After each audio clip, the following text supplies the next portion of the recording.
right, Robert. Well, let's get started here. Yeah, tell us a little bit about your story and how you got into meditation and what you're doing now. So I grew up kind of, normal life. I played sports, did all different types of things, kind of was raised in a normal Western, society, American society. And I had panic attacks when I was 18. Hmm. And I had gone to an alternative doctor, but he was also trained in Western medicine. He was an MD. Okay. And he introduced me to mindfulness and meditation practices like Tai Chi and Qigong. And I thought it was really weird, Yeah, of course. like I didn't get into this, I got into it through the panic attacks and through the anxiety that kind of introduced me and kind of put me on this journey. But yes, man was named Ming T. Lin, and he's like, well, try this mindfulness, and he go, I'll introduce you to a Taoist monk who knows Tai Chi and these kind of practices, and I fell in love with this, you know. I haven't had this severe panic attacks that I had and this really severe anxiety, and I also, like I said, meditation, it's not a cure all. It's not going to cure everything, but there's a tremendous amount of science, and it's something I think that, can really change lives for the better. And, now you're seeing, United States congressmen talk about it. Tim Ryan was talking about mindfulness. There's a very famous news anchor, Dan Harris, who's very pushing this kind of mindful movement. There's a magazine out there. So it's really kind of come full circle. And I'm fascinated that, that now the times are changing, that it's becoming, more accepted. Hmm. So, what do you actually do now? You do a lot of speaking about meditation. Yeah, I talk about it. I teach meditation. I've been to a lot of different areas. I was at the Mental Health of America in Illinois. I did a talk. I did a workshop with an MD, and I did the part where I told my story about overcoming panic attacks and anxiety. And I bring up this guy named Dr. Semmelweis. He was in the 1800s, and he was the first guy to say that, hey, washing your hands is good for you. Hmm. He worked in the morgue, and he also worked in where he delivered babies. And now this is a doctor, and what he found was that after going to the morgue and then going to deliver babies, that there was a high level of death rate with these mothers. And they figured, well, what was it? Well, he found out he was transferring the germs from the cadavers in the morgue to the mothers. And so he went on kind of like, a campaign to say, hey, you got to clean your hands before you deliver babies. Yeah. And he went nuts. He went crazy. He ended up in a mental hospital. And it just goes to show you that changing human behavior is very difficult. You see a lot of scientific discoveries take decades for it to change. And that's where I see that mindfulness now is this big shift. You're seeing that. So I tried on my own level, and I go into different areas. Like I've taught physicians, different psychologists, but I'm trying to do the same thing, is trying to make this more of an acceptable practice where it's just like doing a push-up for your brain. Yeah, very cool. Yeah, so I mean, I've been taught. I work out of a physical therapy place where I get to teach a lot of people with pain and a lot of Okay. different issues. So that's the bulk of what you're doing. You actually work in a physical therapy office teaching Yeah, yeah. meditation. I work out of a. I teach meditation, private lessons out of a physical therapy office, and then I go around speaking at different engagements, all about bringing meditation um, more to the mass. So Very cool. All right. So, can you tell us, for those of us that don't really understand what meditation might be or what it is, they have some ideas about it. What is meditation and what is it not? okay, so there's a lot of different meditation practices, Hmm. and a lot of different um, definitions, right? So there's a spiritual side, which a lot of people use it for the spiritual. I don't. I focus more specifically on this is a workout for your brain and your mind. Hmm. I wrote a book called Meditation Muscle, America's New Workout for the Mind, to increase happiness, build resiliency, and excel under pressure. And why did I use that big statement like that? Because I'm trying to focus on, hey, there's thousands of studies. Let's look at this just like doing push-ups, just like going to the gym and doing weightlifting. So you know, my idea of mindfulness and meditation are these are workouts for your mind and brain. And then I go again back to the 70s when Arnold Schwarzenegger, I mean, if you watch these guys, it was weird. Bodybuilding was weird. Hmm. I mean, Pumping Iron was really kind of a documentary that brought this to the masses. And there was a lot of different drivers, but that was a major one. But I mean, in the 70s, and there's an excellent, Men's Journal did an excellent article about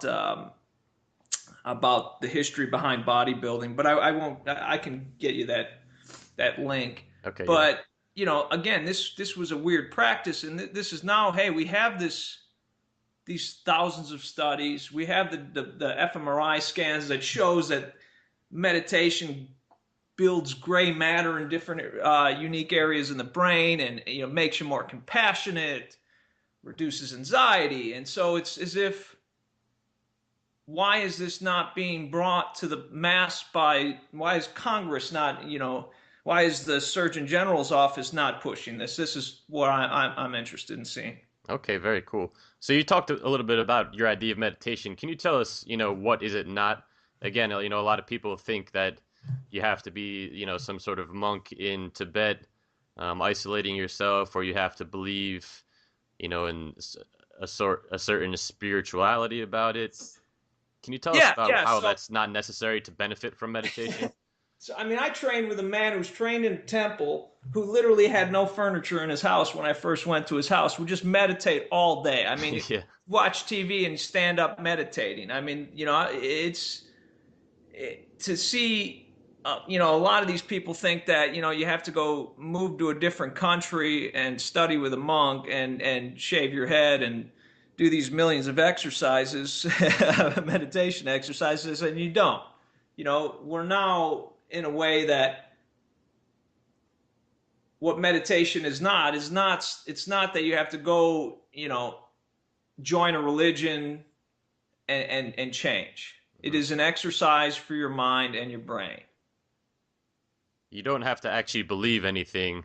You can just do the exercise of the practice of meditation and you will benefit from it, right? Oh, you don't. Yeah, you don't have to believe anything. You don't have to join a cult. You don't have to change your religion, I mean, I don't I'm totally cool with teaching atheists. I mean, there's an atheist named Sam Harris. He's got a book out, and I think it's good because he touches on people that don't necessarily want to change the religion. They're atheists, but they still believe in meditation, and that's totally fine.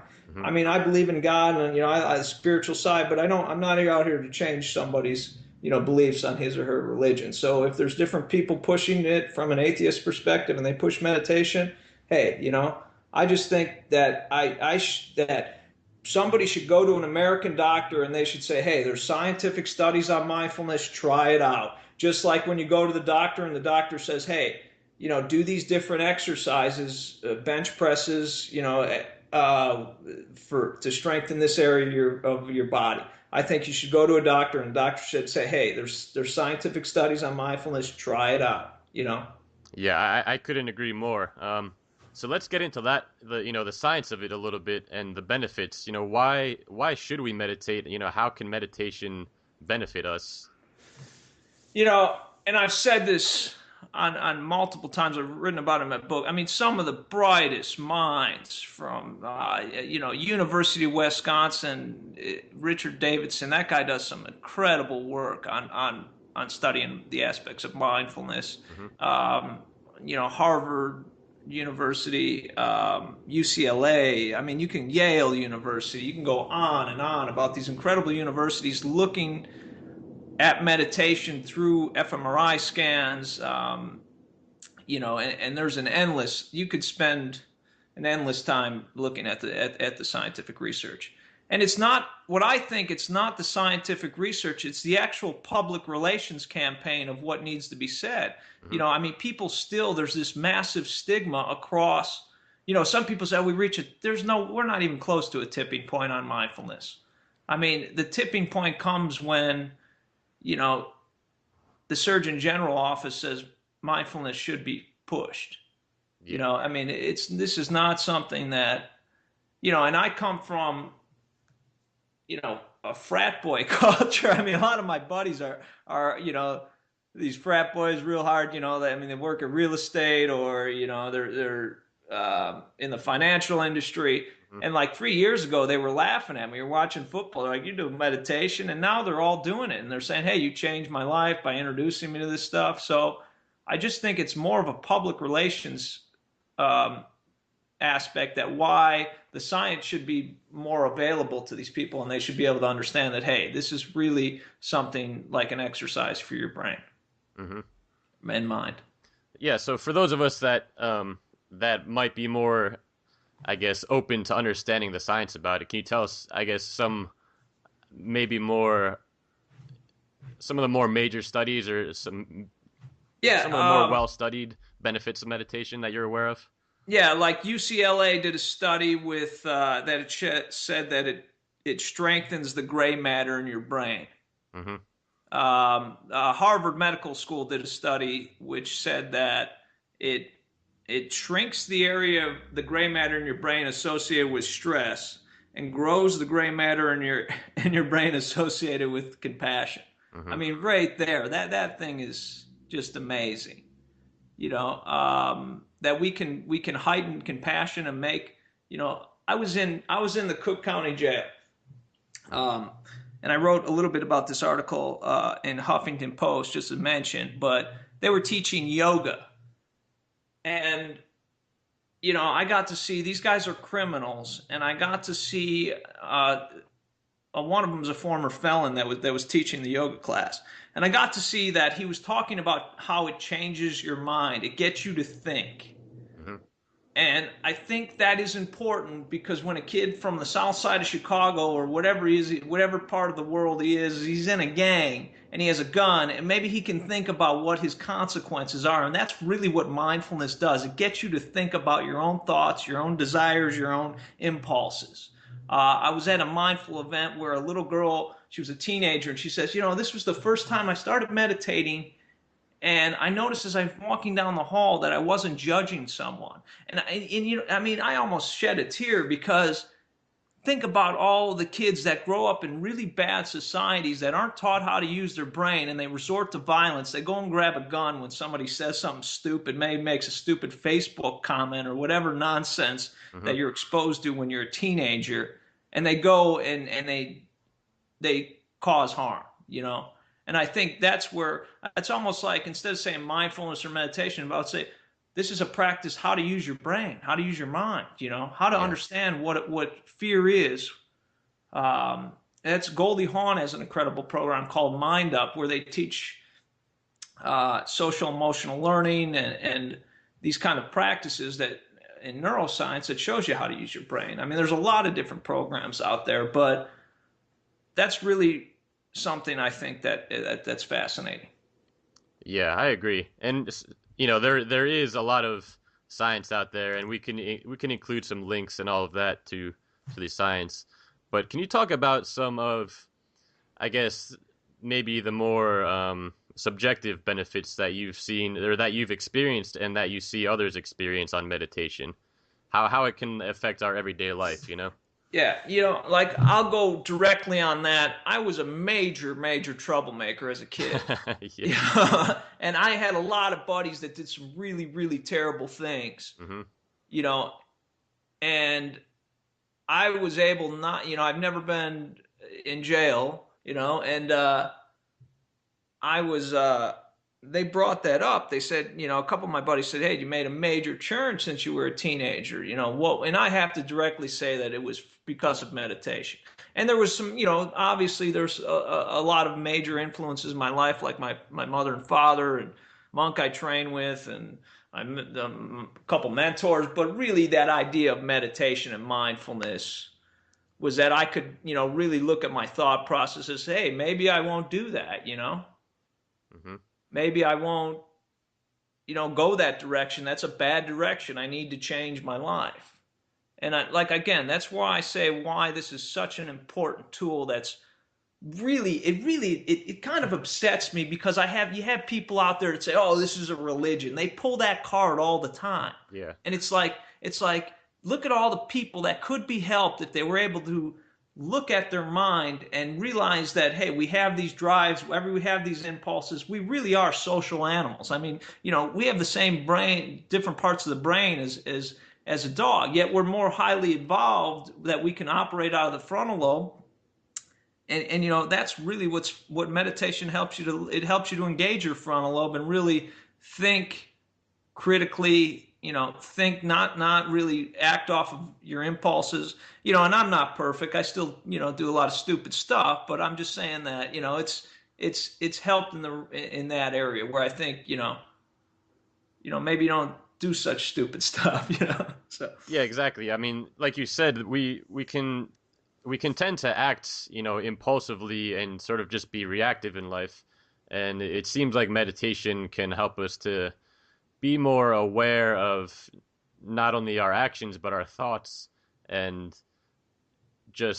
be able to act and live according to, a higher level of consciousness or awareness, because consciousness is kind of a, a slightly taboo word. But we can act with more awareness, really, of what we're yes, doing, right? yes, yes, yeah. And you brought up that consciousness concept, and I'm not opposed to like different spiritual aspects, but right now I just really, really am focusing more on, hey, it's just like doing push-ups, because then it can get to a broader reach of people. And I really do think, I mean, this is a really, this combined with that social and emotional learning is just fascinating, Hmm. because really think about, whether you're in business, politics, sports, how you communicate with someone is the most important thing. Yeah. Yeah, You so know, can you talk a little bit about that? How because like you said, communication is huge. Relationships are one of the biggest parts of our lives. How does meditation affect that? all right. So we are social animals. I mean, that can't be argued. I mean, we are literally, we work in hierarchies. We have different areas of the brain that, see compassion in other human beings. And really, meditation, it's been shown to make you a more compassionate person. I'll give you the links to different studies on that, Hmm. but there's a different study that showed that after 8 weeks of meditation, people showed more, you know, compassionate behaviors towards others. There's a few of those. And it's as if it's because you can look at your brain and you can look at your behaviors and kind of slow down and pace yourself and look at them that way. Um, yeah, that's what I think about. Literally look at that. And like I said, I was in a jail that saw that he was talking about, and these prisoners are looking around like, oh, I can really, I can look at my thought process. I can look at my behaviors and like take a step back. Maybe I don't have to act off that faulty behavior. Hmm. So So what about some of, you teach meditation through this physical therapy office. What sort of benefits are the people you're working with there getting? so I teach a pretty wide range of meditation techniques. I Okay. was I was lucky because I got to train with a monk, and there was several different variations of meditation. There was these closed eyes moving exercises Hmm. uh, that he called Tai Chi. That I work with a lot of physical people with physical elements and different. But overall, I get a lot of people that says, "Hey, I was able to change my thought process." Hmm. I was able to actually look into what my thought process is and have a greater sense of well-being, more compassionate to other people. So, yeah, that's some of the major benefits I saw. So the word compassion keeps coming up. That seems to be a big part of it. Would you say? Yeah, yeah, yeah. Yeah. I think that's a major component. Um, you know, there's this a practice called metta. It's loving kindness, and that's been studied at several universities. Hmm. And that's shown all kinds of really great benefits. But I think a lot of our problems in the mind stem from something that happened to us no matter what. I mean, we live in a capitalistic society and we're going to get rejected, and we're going to get rejected pretty brutally sometimes. Yeah, life is hard, right? Yeah, life is really hard and it's messy, and in order to be successful, you got to really work hard. You really do. I mean, anybody says that you're coasting through life. No, you got to work hard, and you're going to get rejected, and people are going to say some really terrible things. But I don't think you have to internalize it as it was directed at you. If you're doing a sales call and you get rejected, there's a lot of variables to that. I'm a writer, I freelance write, and I get rejected all the time. And it's just, hey, there's a lot of different variables that come into play. That person has a time commitments and so forth.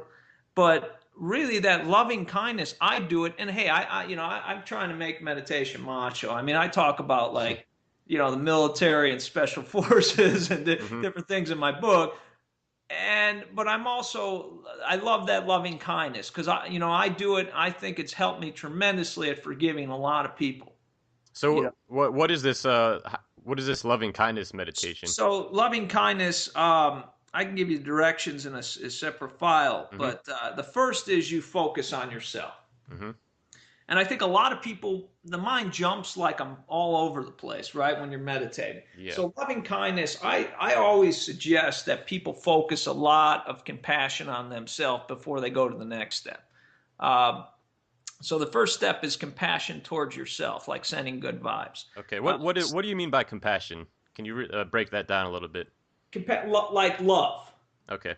If love would be a more broken down word, just really love for yourself. Good feelings towards yourself or Yes, others, right? good feelings towards yourself. That would be number one. And then number two is you take people who maybe a loved one, whether that's a family member, your significant other, and then when you're meditating, you close your eyes and you focus on sending them good vibes, compassion towards that person. Hmm. And then a third person, the third step is once you get those three steps, and take your time on each person, whether it's 2 minutes, 3 minutes. And then on the third one is you try to find someone who you're kind of neutral about, right? Yeah. Because we all have those. You're neutral about them.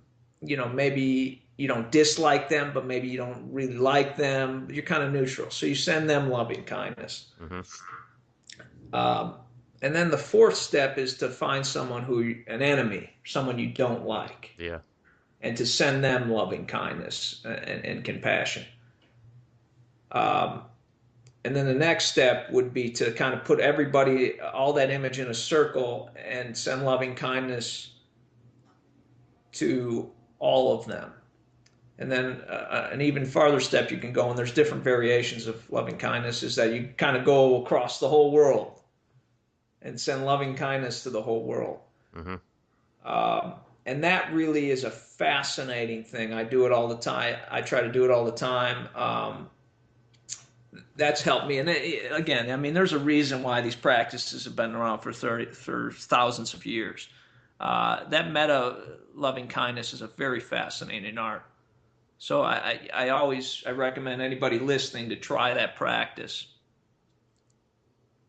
And what does this actually do for you? I mean, I can understand the benefits, but I could imagine there's a lot of guys out there that are hearing this and they're thinking it's not very manly Yeah, or something along those do. lines. I so love that you brought up men because yeah, because like I said, my wits have gotten keen having to deal with. One of these days, I mean, I could write a book on I don't know, hundreds of pages on the insults I had to take on for me doing meditation. Yeah. I live in Chicago. It's not my buddies have hit me with every possible insult. One time I walked into a party and they had the phones, they had a picture of me on their phones from my website, or a couple of them when I call, there's a picture of me on their phone that they've taken from the website. I mean, they love to give me, send an insult my way any which way possible. Yeah, I bet. So what I say about this, hey, we all carry around something, some kind of different. I don't want to say we've all been hurt. We have all been hurt by other people. We are, social animals. I mean, we've all been hurt by different people. And what Mhm. I say to men who says, hey, maybe a girl has hurt you in the past or a man has hurt you, whoever's hurt you, I think you should do meta loving kindness to that, that loving kindness practice. Mhm. And also you almost from a PR perspective, you almost need a different word for that. Yeah, yeah, you know, definitely. uh, because some men, but hey, it's not like, hey, you could do this in the practice of your own home and you don't have to tell anybody. That's what I tell. It's not like you're going out in the middle of Times Square and say, hey, I'm doing, loving kindness, which, is okay. But it's, hey, you're doing it in your private home. And these are, you can send good vibes to different people Mhm. as a way of forgiveness. Yeah, and I think one thing that's important for people to realize, guys especially, is that like you said, we've all been hurt in some way or another, and whether we want to acknowledge it or not, or whether we're aware of it or not, we're likely carrying some sort of weight, on Yeah. some level, because Yeah. of that pain that we've experienced, and it seems like this practice, that you're talking about, is a way to kind of shifts our perspective of that. Yeah, Is that yeah. right? Yes, I would agree 100% with that statement. That's really, you know, meditation is a practice that you get to look into the functions of the mind and see where you could better your life. Mm-hmm. And meta is one practice that helps with that. Um, I got a system I call Pure Yi, which I took Tai Chi and mindfulness and all these practices. When I say Pure Yi, I mean Yi is Chinese, it means intent. Mm-hmm. So you're using your intent in specific ways, to achieve balance and different aspects in your life. But we have to get up and we have to work. Yeah. And I think as we work, we're going to get in arguments with people, and meta is a way to, help dissolve that. It's one way, but I think, you know, taking action and really, you need that yin yang balance, right? Yeah. That's what's so fascinating I saw in Taoist philosophy is they have this yin yang balance. Why did I write this book called Meditation Muscle? Because every other book out there is way too soft. You Yeah. know, I mean, I'm not every book. I don't want to be sound like very egotistical, but there's a lot. I try to be more. I'm more hard in my book, Yeah. Yeah. and, And and I not know not what you mean. hard, but I'm more. I'm kind of a little bit balanced between yang and yin. But I mean, we have to go to work, and we have Yeah. to uh, pursue goals, and I think that sometimes they say, well, just sit in mindfulness and then everything is going to be a piece of cake. It's not. Uh, but you can meditate to excel under pressure. Mm-hmm. You know, that's why the New York Knicks use meditation. I mean, that's why the Seattle Seahawks. It's a way to, not be caught up in your fault old patterns. So, I mean, we literally are. I mean, we're creatures of habit. So, if a quarterback, there's something psychological that's happening why he's not doing bad. Mm-hmm. And we tend to repeat those things. And meditation is a way to see those blind spots. Yeah. That's why I think every athlete in the world should be doing it. Yeah. I mean, I think nearly everybody should be meditating, right? Right, right, right, right. um, so you talked about the meta loving compassion meditation. Is there so for those of us who have never meditated before and would like to start meditating, what sort of technique would you recommend people try? I would first start out with the mindfulness. If you want to look at a lot of the scientific studies, and the basic one, that would be the mindfulness. In my book, Meditation Muscle, I have a lot of moving meditations. Mm-hmm. I love the moving meditations because, these monks were scientists. They were brilliant. Mm-hmm. I mean, like Taoist monks, they do moving meditation, which I think is just absolutely brilliant. I guarantee some monk was sitting there in seated position on the ground, is like, man, I got to move. My mind is churning, so I'm going to get up. I'm going to do some moving meditation. Yeah. So that's why I include that in my book and include, that different perspective. So moving meditation is a very good one. But just basic for a beginner who's listening to this audio is to do basic mindfulness. And how to do mindfulness is to find a comfortable spot, whether it's a chair or on a couch, and keep your spine straight. Mhm. Begin to inhale through the nose and exhale out the nose, or in through the nose, out through the mouth, Mhm. and just slowly breathe. And then your mind is going to wander, and just bring your mind back to the breath. So it's inhale, exhale. And you can breathe it in your mouth, out your mouth if you prefer that method. But the most important aspect of mindfulness is to not judge your thoughts and emotions, Mhm. just to be present, to watch them. Inhale, exhale. Inhale, exhale. And your spine's erect as you inhale, exhale. Inhale, exhale. And some people say, "Oh, my mind it just doesn't stop." Well, that's part of it doesn't stop. What you do is you become aware of it, and it's just like a muscle you're training. So Mhm. inhale, exhale.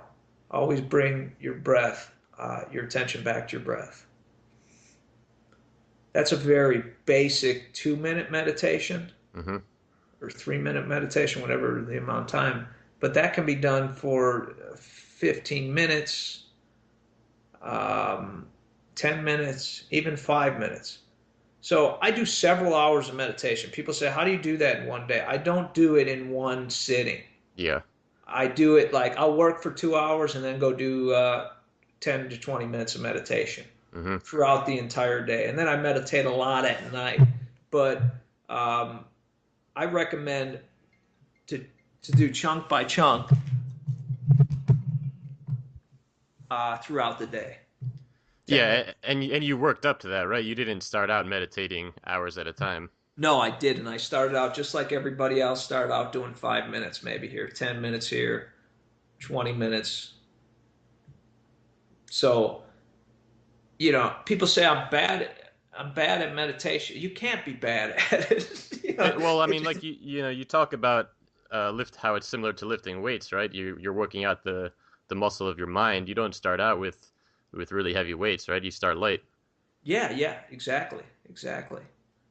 So I remember I was, a teenager. My first membership was at Gold's Gym back in the day, and I was trained by some older guys who were real into amateur bodybuilding, and was always like, I always wanted to lift as much weight as them. Yeah. But I, but I started out, only maybe doing 40 pounds on barbell bench presses, and I worked my way up to 60, and then 70, and then to 90. So it's just pace yourselves, but always remember, take a comfortable seat, erect spine, and then focus on the breath. And your mind wanders, just bring your attention back to your breath. I like to say to visualize, like a really good way is to go out into nature. Mhm. Go out if you want to get a good meditation, and go out to nature and just find a pond and sit there and meditate, and then use that visualization, or just visualize it in your office as well. But to look at it like, hey, your thoughts are just kind of like the geese honking. You know, Yeah. they're annoying, but you're not.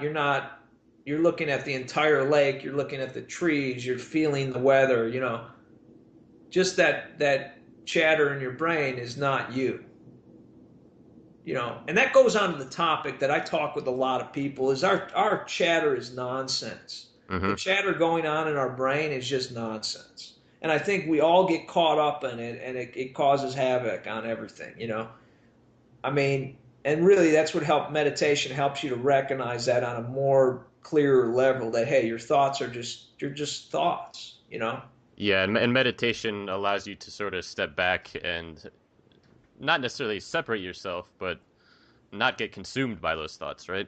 Yes, yes, not get consumed by them. All right. So, Robert, is there anything else that you have to say about meditation here?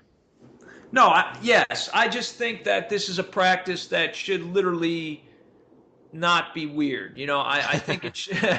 I think this should be a practice that it's just like going for a jog. And Yeah. I hope that one day that, I think it will in the next couple decades, maybe in the next 10 years, maybe in 20. But I hope that one day that, you know, members of Congress would be pushing this, that everybody in the medical field would be pushing it, and really getting caught up with the neuroscience of what's going on. Uh, and you know, that's pretty much all I have. I hope that everyone who listens to this tries to practice, tells everybody else, hey, do some meditation, and that, you know, we can have more of a happier and compassionate society. Well, thanks, Robert. Before, one last thing I want to ask you here, which is has nothing to do with meditation. Is there what mistakes or what is a major mistake in your life that you'd like to share with us, that you're willing to share with us, that you've made that, some of us might be able to learn from without having to make that mistake ourselves? Um, This I can be would, completely unrelated to meditation. yeah, yeah,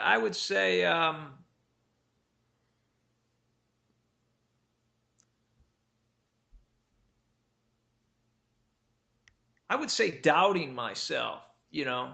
Hmm. I would say, there's times that we let fear run our life.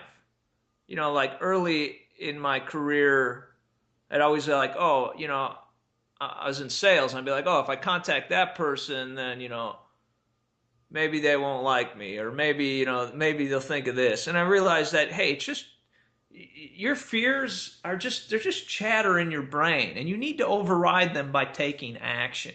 Hmm. You know, that's really what I learned in my life, is to, hey, you're going to fail, but fail forward, just keep failing. Uh, my book was rejected by over 17 publishers. I just kept going. Yeah. I mean, just keep going. You never stop. You're going to deal with very harmful emotions. And I think that we get fixated on that. And everybody does. You're not human if you don't get, stuck at some points in your life on your emotions of whether it's failure but just to keep going, Hmm. no matter what. I think that resiliency is something that every great leader, has had to overcome. I mean, look at the poor guy Semmelweis. This guy was like literally on a mission to say to people, "Hey, wash your hands." Yeah. And I just think that he was right. I mean, he was right. Yeah, obviously it was right. Right. I mean, look, you go in every public washroom, it says every employee washed their hands. That was all guy, this guy Dr. Semmelweis, who pushed this. Yeah, and something that's so obviously correct for us now, like you said, people they didn't understand it back then. Right, They right, thought he was right, crazy. right. And I think that changing the mental models in people's minds about ideas takes a lot of work, and you got to be very tough. I mean, Einstein dealt with some severe criticism. Hmm. And what a lot of people don't bring up, he criticized a lot of quantum mechanics guys too about their work, and it turns out that some of these guys were right about different areas. And Yeah. I'm not a physicist, but if you want to look at some interesting stuff, I mean, it's just that you got to keep going. Hmm. And we all criticize each other, but I think maybe less criticize and more action. Yeah, I agree. So Well, thanks for sharing that with us, Robert. I think that's definitely a powerful lesson that everybody can use to remember to get that. I know. I appreciate you having me on. I'm glad that we had this great discussion. Yeah, thanks so much, Robert. All right. Take care. Have a good one.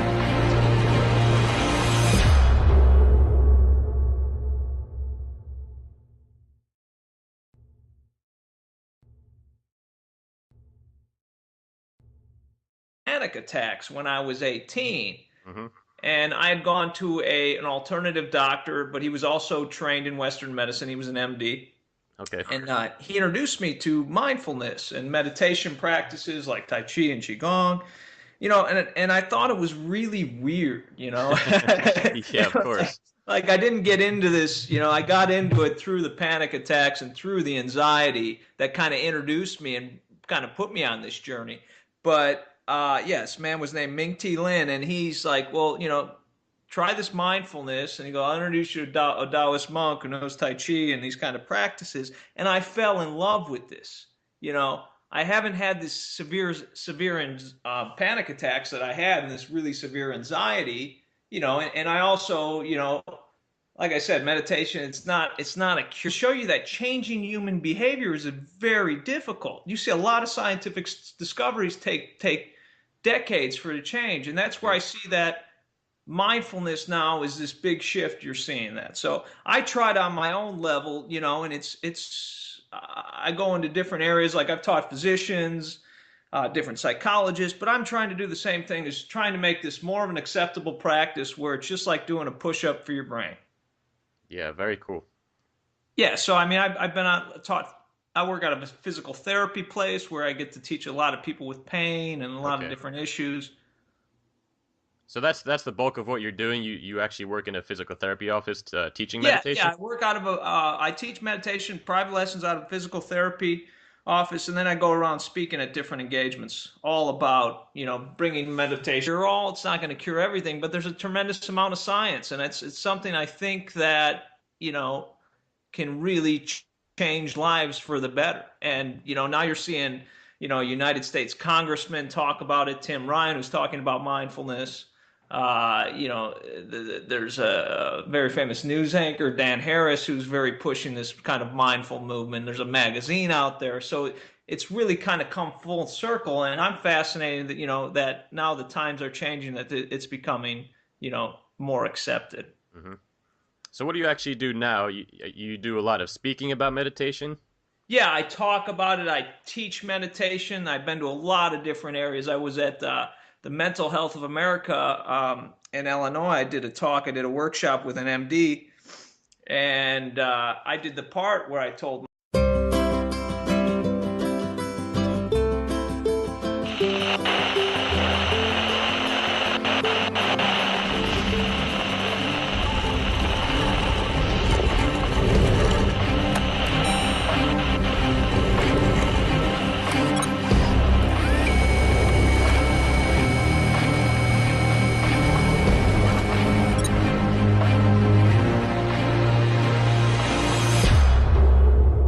All right, Robert. Well, let's get started here.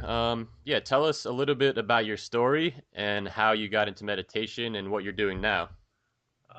So I grew up kind of, normal life. I played sports, did all different types of things. Kind of was raised in a normal Western, society, American society, and I had my story about overcoming panic attacks and anxiety. And I bring up this guy named Dr. Semmelweis. He was in the 1800s, and he was the first guy to say that, hey, washing your hands is good for you. He Hmm. worked in the morgue, and he also worked in where he delivered babies. And now this is a doctor, and what he found was that after going to the morgue and then going to deliver babies, that there was a high level of death rate with these mothers. And they figure, well, what was it? Well, he found out he was transferring the germs from the cadavers in the morgue to the mothers. And so he went on kind of like, a campaign to say, hey, you got to clean your hands before you deliver babies. Yeah. And he went nuts. He went crazy. He ended up in a mental hospital. And it just goes